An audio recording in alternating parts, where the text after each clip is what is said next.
ইমন চক্রবর্তীকে নিয়ে social media তোলপাড়। কেন? কারণ ওনার মায়ের মৃত্যুর দিনে ওনার মাকে নিয়ে একজন অপমানজনক কমেন্ট করেছেন, আর এই কমেন্টের জেরে উনি এখন সোশ্যাল মিডিয়া থেকে দূরে থাকার সিদ্ধান্ত নিয়েছেন। সোশ্যাল মিডিয়াতে কোনোভাবে নিজে পার্সোনালি থাকছি না। তবে ওনার অ্যাকাউন্ট ও পেজ থাকবে, যা ওনার টিমের লোকেরা চালাবে। তবে উনি আর সরাসরি সোশ্যাল মিডিয়ায় আসবেন না।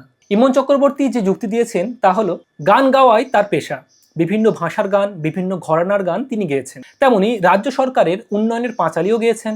আমি উড়িয়া গান গাই, পাঞ্জাবি গান গাই, আমি পাঁচালি গাই, কারণ সেটাও তার কাজের অংশ। কিন্তু কিছু মানুষ কেন তার কাজ নিয়ে এমন বিদ্বেষ ছড়াচ্ছেন যা তিনি মেনে নিতে পারছেন না। ওদিকে ট্রোলারদের যুক্তি, সমাজের প্রতি ওনার দায়বদ্ধতা আছে।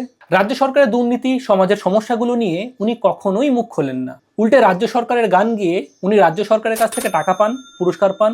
তাই এই শিল্পীকে ট্রোল করব না তো কাকে করব?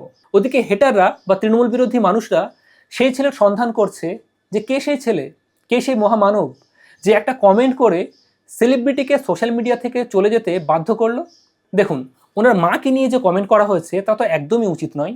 কোনো মানুষের, এমনকি কোনো সেলিব্রিটির তার ব্যক্তিগত পরিসরে কখনোই যাওয়া যায় না। ওই কমেন্টটা কোনো সমালোচনা নয় বা কোনো রোস্ট নয়, ওটা একদমই হিংসা। তবে রাজ্য সরকারের প্রতি ওনার যে পক্ষপাতিত্ব রয়েছে তাও কিন্তু স্পষ্ট। অনেকে বলছেন এর জন্য ওনাকে একটু ট্রোল তো সহ্য করতেই হবে। উনি নাকি সোশ্যাল মিডিয়া ছেড়ে ট্রোলারদেরই জিতিয়ে দিলেন। আপনার কি মতামত এই বিষয়ে কমেন্ট করে অবশ্যই জানাবেন। ধন্যবাদ।